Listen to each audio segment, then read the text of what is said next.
Bonjour, peuple de Dieu. Bonjour, chers frères et sœurs, partout dans le monde entier. Je vous salue dans le nom précieux de notre Seigneur et Sauveur Jésus-Christ. J'ai une bonne information pour la journée d'aujourd'hui parce que nous venons d'ouvrir une nouvelle chaîne qui s'intitule « La main de l'Éternel ». Donc c'est par là que vous allez voir toutes nos vidéos et vous allez les suivre en direct comme vous me les suivez. Donc je vous prierai de vous abonner et ça vous permettra de suivre ça à tout moment. Et en cela, que le Seigneur vous bénisse. Je vous remercie. Que le Seigneur vous bénisse. Soyez bénis au nom de l'Éternel. Ce soir, vous serez dans la joie. Vous serez dans la joie, pourquoi? Parce que vous allez recevoir le pain quotidien. Jésus-Christ disait, l'homme ne vivra pas seulement de pain, mais de toute parole qui sort de la bouche de Dieu. Et c'est poussé par le Saint-Esprit que les hommes ont parlé de la part de Dieu. Voilà pourquoi ce soir, nous allons partager avec vous un récit dans la Bible qui va nous interpeller tous. C'est toute notre vie chrétienne. Au travers de ces récits, nous allons décortiquer certaines parties qui vous feront la joie. Et cela va vous interpeller pour que nous puissions marcher comme des enfants dignes de la lumière. Ce soir, nous allons voir dans Jean 4, le verset 10 jusqu'à 29. Mais nous allons prendre certains versets pour pouvoir décortiquer ce qui est essentiel et ce que nous pouvons retenir. Et vous serez bénis. Ça, je vous l'assure. Amen. Bien-aimés dans le Seigneur, il s'agit ici de la rencontre de Jésus et la femme samaritaine. Vous savez, Jésus-Christ avait une philosophie contraire de la philosophie des hommes. Il n'était pas venu pour que les gens puissent l'acclamer, l'accepter, mais il était venu pour chercher à gagner les âmes, à transformer les âmes et à changer leur vie. Voilà pourquoi nous allons voir la rencontre de Jésus et la femme samaritaine. Vous savez bien aimé que les Samaritains, les Juifs ne s'entendaient pas. Les Juifs considéraient les Samaritains comme des pécheurs. Ils avaient une mauvaise vie. Et eux, c'était des saints. Mais il faut savoir que Jésus-Christ n'était pas venu pour les justes, il était venu pour les pécheurs, afin de les récupérer, qu'ils entrent dans le royaume. Parce qu'une âme qui est sauvée, dans les ciels, il y a de la joie. Voilà pourquoi Jésus-Christ allait même rencontrer les pécheurs. Et les pécheurs qui venaient, il avait compassion de ces pécheurs. Tandis que le monde, comme avec la femme qui avait été prise en flagrant délit, en adultère, on l'a amené chez Jésus. Et Jésus a demandé à tout ce monde-là, vous dites que selon votre loi, une femme qui est prise en flagrant délit, on doit la lapider. que celui qui ne connaît pas, qui n'a jamais fait ça, qu'il puisse prendre la pierre et jeter sur cette femme. Tous avaient disparu. Aucun n'avait jeté la pierre sur la femme. Et Jésus-Christ avait dit à la femme, où sont-ils les gens qui t'accusaient? Personne n'était resté. Jésus-Christ dit à la femme, va et ne pêche plus. C'est ça l'évangile de Dieu. Pendant que les gens voulaient les lapider, mais Christ, avec sa compassion, il a pardonné les péchés de la femme, mais il lui a donné une recommandation. Va et ne pêche plus. C'est-à-dire, ne retourne plus à ce que tu avais fait. Amen. Aujourd'hui, nous allons voir la femme samaritaine et la rencontre avec Jésus. Bien-aimés, cette femme samaritaine, dont on ne nous donne pas le nom, on dit seulement la femme samaritaine. Il y avait plusieurs femmes samaritaines. Et elles venaient puiser de l'eau au puits de Jacob. C'était leur richesse. C'était le puits que le patriarche Jacob avait laissé à ses fils. Et à l'époque, l'eau était une richesse. Mais ce jour-là, elle n'était pas accompagnée des autres femmes samaritaines, mais elle était seule. Bien-aimé, j'aimerais vous dire, il y a un jour où tu te retrouveras avec le Seigneur seul. Vous n'allez pas vous retrouver en groupe. Le salut est individuel. Ce jour-là, c'était le jour de cette femme-là samaritaine. Elle vint puiser de l'eau.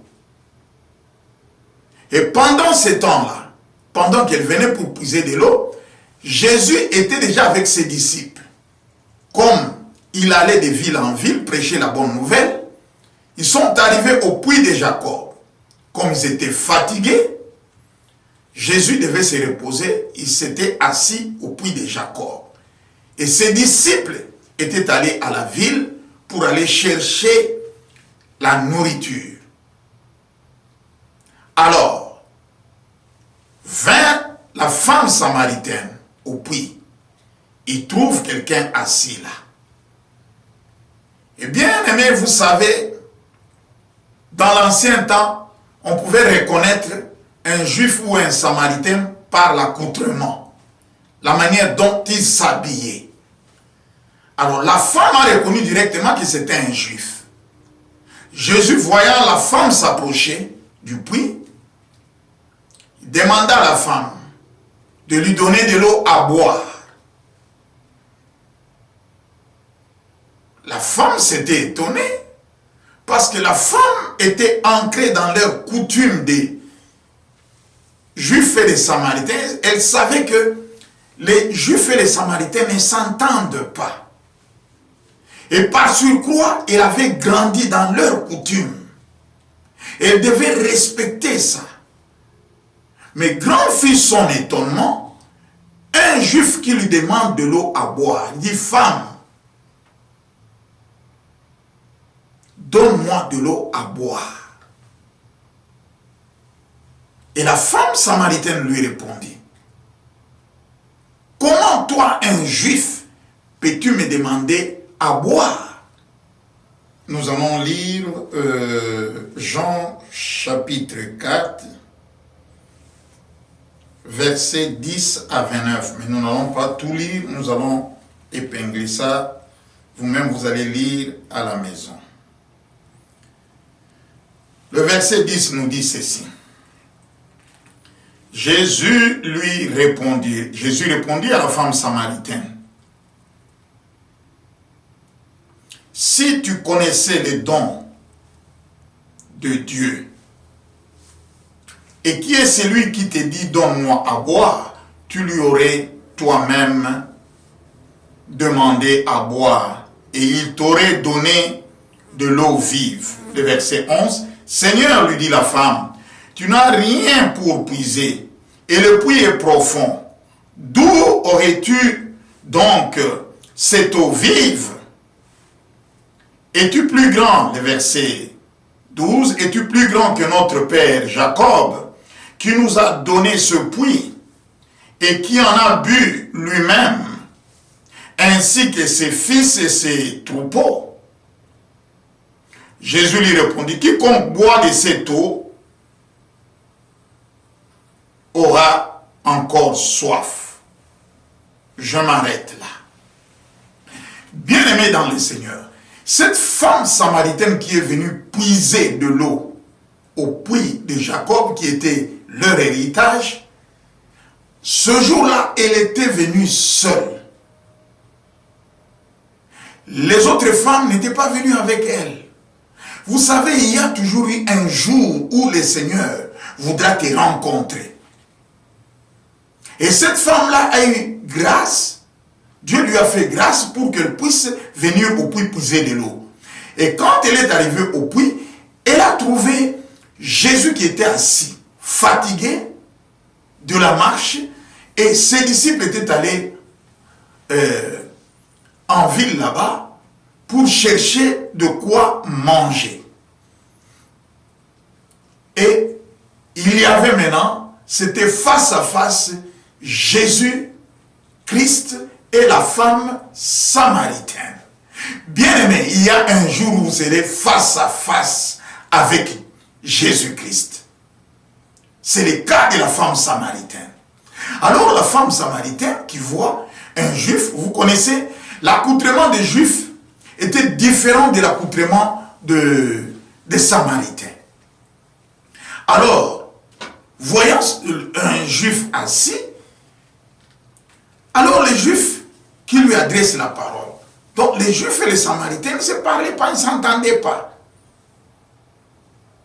Alors, il lui demande de l'eau. Femme, donne-moi de l'eau à boire. La femme lui dit, mais comment toi, un juif, tu me demandes à moi, une femme samaritaine, de l'eau à boire, alors que nous, avec les juifs, nous ne nous entendons pas.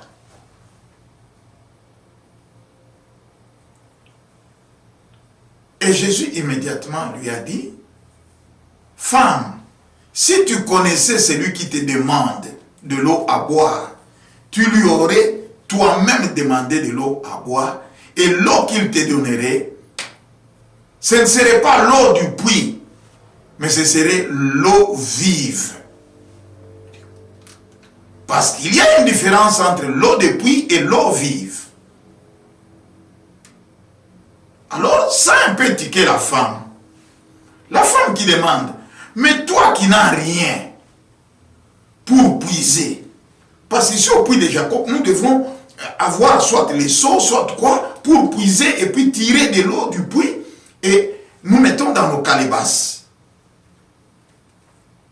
Comment toi tu n'as rien et tu me dis que tu peux me donner de l'eau et de l'eau vive? Tu vas puiser avec quoi? Bien-aimé, vous savez, c'est un peu étonnant. Quelqu'un qui te dit qu'il a de l'eau, il te demande d'abord de l'eau. C'est qu'il a soif. Et il te demande d'idée. Moi, l'eau que je vais te donner, toi tu dis que tu n'as rien tu n'as pas d'instrument pour pouvoir puiser de l'eau. Il dit, mais l'eau que moi je vais te donner, ne te demande pas comment, l'eau que moi je vais te donner, tu ne viendras plus puiser ici, ça sera l'eau vive. Oh, cela a attiré l'attention de la femme. Vous savez, elle était loin dans ses pensées, elle était loin dans leurs coutumes, dans leur religion. C'est comme toi aujourd'hui, tu t'attaches à la religion. Mais Jésus n'a pas besoin de la religion. Jésus a besoin de ton âme. Jésus a besoin que ton cœur, que tu puisses lui donner ton cœur. Que tu puisses recevoir un enseignement qui va détruire tout ce que tu avais. L'hérésie que tu as ramassée je ne sais où. La parole que tu as reçue je ne sais où. Qui ne reflète pas la parole faite chair. Qui ne reflète pas la parole originale qui a été dès le commencement. La Bible me dit, au commencement était la parole. La parole était avec Dieu et la parole était Dieu. C'est cette même parole qui s'est faite chair et qui est venue habiter parmi nous Emmanuel, Dieu parmi nous les hommes. Alors, la femme ayant entendu ça, elle dit, mais, Seigneur, tu dis que tu n'as pas, tu vas me donner de l'eau à boire. Mais, comment tu vas le faire? Les questions de comment et le pourquoi, ça, c'est dans la perspective humaine. Mais celui qui voit selon la perspective divine, c'est Dieu qui a tout créé. C'est Dieu qui a toutes les possibilités. S'il avait changé l'eau en vin, il n'a même pas prié. Il est capable de te donner cette eau-là. Ce n'est pas dans la formule où toi tu viens puiser. Lui a une autre formule. C'est un secret que tu dois découvrir au travers de la personne de Jésus-Christ. Et cette femme, ayant entendu qu'elle avait de l'eau vive, il dit, oh, mais mon père, notre grand-père patriarche a bu de cette eau. Les chameaux même ont bu de cette eau. Ses fils et ses arrière-fils que nous sommes, nous buvons de cette eau. Donc, es-tu plus grand que notre père Jacob? J'aimerais que nous rentrions dans la lecture pour que vous puissiez comprendre. La femme au verset 12 nous dit, es-tu plus grand que notre père Jacob qui nous a donné ce puits et qui en a bu lui-même ainsi que ses fils et ses troupeaux? Qu'est-ce que Jésus lui répondit? Malgré tout ce que tu connais, ça c'est la réalité. Mais je vais te montrer la vérité. Tu dois découvrir la vérité. Amen. Et alors la femme samaritaine qui lui dit, ah, ça c'est étrange. Jésus lui répondit, quiconque boit de cette eau aura encore soif. Ça commençait à troubler. Parce que Jésus travaillait l'intérieur de la femme. Pour qu'il puisse détruire tout ce que la femme avait emmagasiné. Afin qu'il ne reste plus rien. Et toute parole qu'il recevra de la part de Jésus-Christ, que cela puisse s'enraciner en elle, que cela puisse prendre place en elle, pour changer les données, pour changer la donne. Voilà ce que Jésus cherchait. Parce que ce qu'elle avait emmagasiné en elle ne pouvait pas permettre à ce que Jésus puisse faire un travail spirituel dans sa vie. C'est ainsi que vous avez vu Jésus, quand il était entré dans les temples, il a commencé d'abord par chasser les vendeurs de pigeons, les changeurs de monnaie. Que veut dire les changeurs de monnaie? Ce sont les éléments que le Père n'a pas permis que cela puisse entrer dans ta vie. Mais c'est l'ennemi qui est venu pour te distraire, pour t'éloigner de la face de Dieu. Alors, Jésus lui dit, c'est dans le verset 12, non, le verset 13, Jésus lui répondit, quiconque boit de cette eau aura encore soif. Alors ça intriguait la femme. Il dit, mais celui qui boira de l'eau que je lui donnerai n'aura plus soif. Et l'eau que je lui donnerai deviendra une source d'eau vive qui jaillira jusque dans la vie éternelle. Ça a encore troublé la femme. Cet homme qui n'a pas quelque chose pour puiser, il dit qu'il a en lui l'eau vive. Et cette eau-là, s'il me donne cette eau-là, moi, je deviendrai une source d'eau. C'est-à-dire, les gens viendront commencer à puiser en moi. Et cette source d'eau ne va pas tarir. Et cette source d'eau, c'est jusqu'à la vie éternelle. Donc, éternellement, personne, il y a les sources qui tarissent. Mais la source qu'il va me donner ne va pas tarir. Donc ça sera pour l'éternité. Oh, ça a encore troublé le cœur de la femme. Alors la femme samaritaine, voyant cela, il dit, oh. Le verset qui nous suit, c'est qu'il dit, la femme lui dit, Seigneur, donne-moi de cette eau, afin que je n'ai plus soif et que je ne vienne plus puiser ici. Ah, il y a maintenant une condition. Si tu veux marcher avec Jésus, tu dois marcher dans la vie de sanctification. Il y a une condition. Es-tu avec Jésus? As-tu accepté Jésus-Christ comme Seigneur et Sauveur dans ta vie? Est-ce que tu suis les instructions de Jésus? Tu lis la parole de Dieu plutôt et tu la mets en pratique. C'est là le vrai problème, là où ça commence. Alors, qu'est-ce que Jésus lui dit? Tu veux de cette eau qui ne va jamais tarir. Ok, la condition est si simple. Jésus lui dit, va, appelle ton mari et viens ici.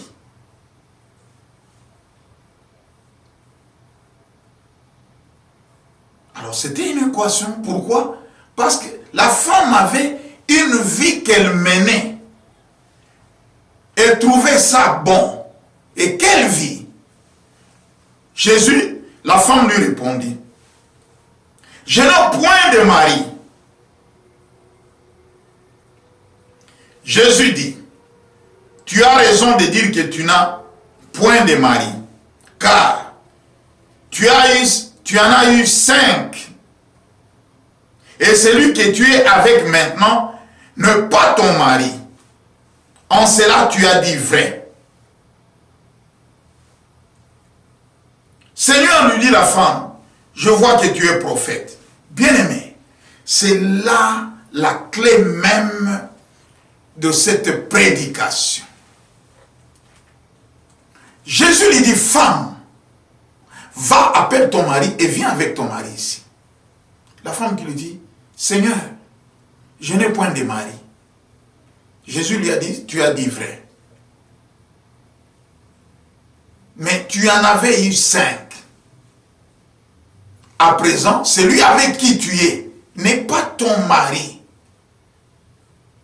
Ah, la femme s'étonne. Comment quelqu'un peut découvrir ma vie privée? Lui, un juif, je ne vis pas avec lui. Il dit, Seigneur, tu as dit vrai. Il dit, oui. Puisque tu as dit vrai, ok, je t'ai dit de m'amener ton mari. Tu as dit que tu n'en as pas. Mais tu avais 5 maris. Qu'est-ce que Jésus voulait dire? Les choses que tu trouves un trésor dans toi, mais ce sont les choses qui t'empêchent de voir la gloire de Dieu. Jusqu'ici, tu restes dans la prostitution. Jusqu'ici, tu restes dans le mensonge. Jusqu'ici, tu restes dans la haine, la jalousie, les disputes, les querelles, le vol et que sais-je encore. Bien-aimé, ce sont les maris que tu as dans ta vie, que tu as dans ton cœur, que tu chéris. Et c'est ça qui met un obstacle pour que tu voies la gloire de Dieu. Jésus est allé encore plus loin. Il dit, malgré que les 5 maris que tu avais auparavant, maintenant, tu as un mari, mais qui n'est pas ton mari. Et la femme lui dit, tu as dit vrai. Tu sais, quand quelqu'un nie, il rejette Jésus. Mais quand quelqu'un avoue, c'est déjà une confession.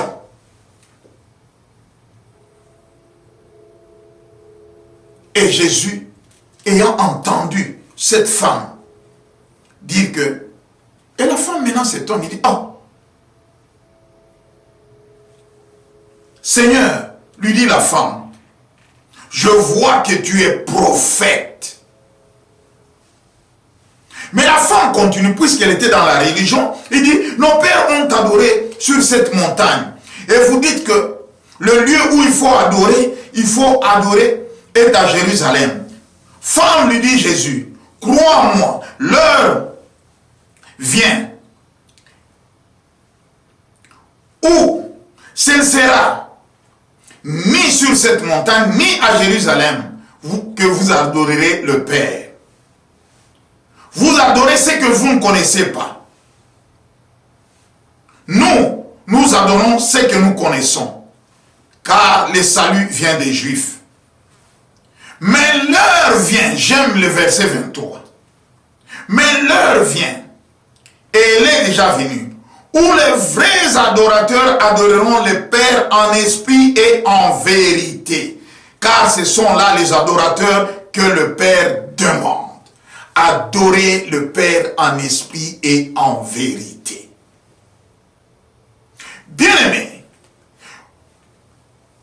nous communiquons avec Dieu avec l'esprit qu'il a mis en nous. Et la vérité, c'est la parole de Dieu. La parole de Dieu, c'est Jésus-Christ. La parole faite chair. C'est ça la vérité. Et Jésus voulait lui dire, ce ne serait ni sur la montagne, ni à Jérusalem. Mais les vrais adorateurs, l'heure qui vient maintenant, c'est l'heure de connaître Jésus. L'heure qui vient maintenant, l'adoration, c'est lui qui est assis à la droite du Père. C'est lui qui a pardonné nos péchés. C'est lui qui a dit, c'est lui qui a vaincu la mort. C'est lui qui a été obéissant jusqu'à la mort de la croix. C'est pourquoi Dieu l'a souverainement élevé. Et il est assis à la droite du Père. Maintenant, il reçoit l'adoration. Il est assis à la droite du Père, là où il y a les 24 vieillards, les 4 êtres vivants, qu'il adore à chaque instant, chaque minute, à chaque seconde. Maintenant, tu vas t'associer avec lui. L'adoration maintenant que tu vas faire monter devant Dieu, c'est l'adoration que tu as reçue de la vérité. C'est l'esprit que tu as reçu de la vérité. Et cet esprit-là, c'est l'esprit divin. C'est pourquoi il dit, l'heure vient où les vrais adorateurs adoreront le Père en esprit et en vérité. Vous connaîtrez la vérité et la vérité vous affranchira. Elle a connu la vérité. Elle a connu que Jésus était un prophète. Mais Jésus lui a dit toute sa vie. Autrement dit, cette vie, tu ne peux pas voir la gloire de Dieu. Tu dois changer de vie. Et je suis là pour toi.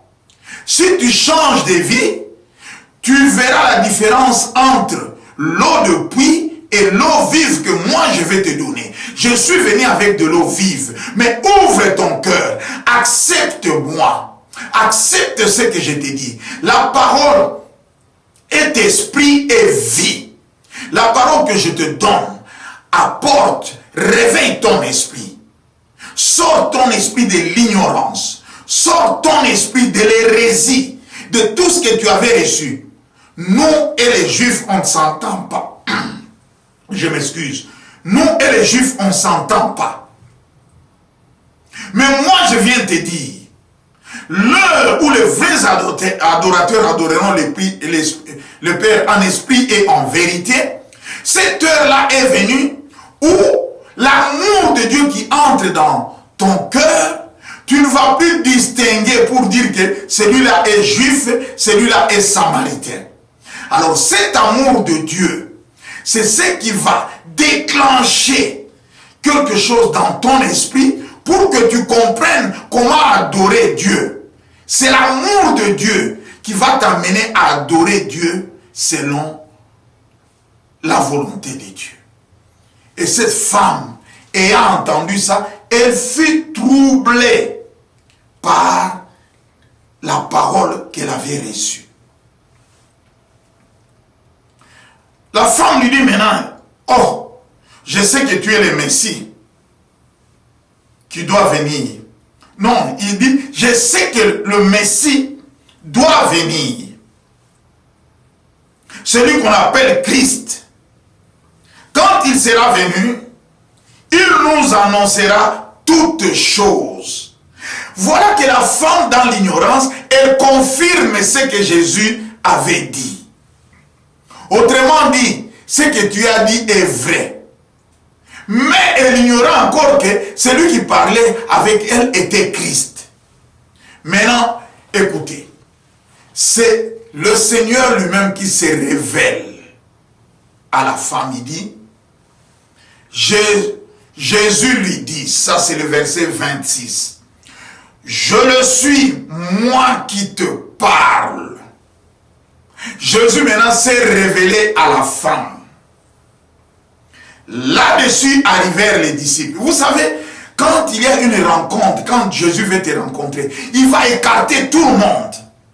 C'est une conversation entre toi et Jésus, en privé. C'est pourquoi on dit le salut est individuel. À peine qu'il avait terminé sa conversation avec la femme, à peine que la femme avait déjà confessé, à peine que la femme avait reçu la parole, qui avait changé sa vie, qui avait transformé sa vie, alors l'esprit de Dieu qui était dans la femme a poussé maintenant, s'est extériorisé pour que la femme maintenant puisse acter. Là-dessus arrivèrent les disciples qui furent étonnés de ce qu'il parlait avec une femme. Et quelle femme samaritaine? Toutefois, aucun des disciples ne dit, que demandes-tu? Ou de quoi parles-tu avec elle? Personne n'a demandé, bien-aimé. Alors, la femme, ayant laissé sa cruche, s'en alla dans la ville et dit aux gens, venez voir un homme qui m'a dit tout ce que j'ai fait. Ne serait-ce point le Christ? Je m'arrête là. Bien-aimé, vous savez, quand Jésus vient dans ta vie, il vient pour que tu sois changé, transformé. Cette femme, la parole qu'elle avait reçue, était une parole pleine de grâce. Une parole qui devait la délivrer. Une parole qui devait ouvrir son esprit. Une parole qui devait la faire sortir de la prison, des coutumes, de la religion. Et cette femme, ayant été impactée par l'esprit du vin, cette femme a vu les changements subits dans sa vie. Et elle a pris maintenant la relève pour aller annoncer la bonne nouvelle. Ce soir, bien-aimés, j'aimerais vous interpeller. Toi et moi, nous sommes cette femme samaritaine qui avait 5 maris. Ces 5 maris-là, c'est ce que tu gardes qui met la barrière entre toi et Christ, qui met la barrière pour que la gloire de Dieu ne puisse pas s'éclater dans ta vie. Mais ce soir, je t'annonce, ouvre ton cœur, abandonne, délaisse tout ce que tu trouves comme trésor, mais c'est ce qui est en train de te détruire. Change de vie, laisse la débauche, laisse le mensonge, laisse la cupidité. Suis la parole de Dieu. Suis Jésus-Christ et tu seras sauvé. Cette femme était délivrée. Cette femme a reçu le salut. Cette femme a rencontré Jésus. Et vous pouvez voir dans la Bible, il n'y a personne qui a rencontré Jésus et qui est rentré le même. Personne. Et ce soir, toi qui as reçu cette parole, rentre, relis cette parole et commence toi-même à parler avec Jésus. Je vais donner ma vie. Je vais changer de vie. Cette vie que je mène n'est pas bonne. Confesse, abandonne, laisse tout et suis Jésus. Tu verras ta vie changer. Tu verras la gloire de Dieu. Que celui qui a des oreilles pour entendre, entende. Que le Seigneur vous bénisse. C'était le pasteur prodige Miamba.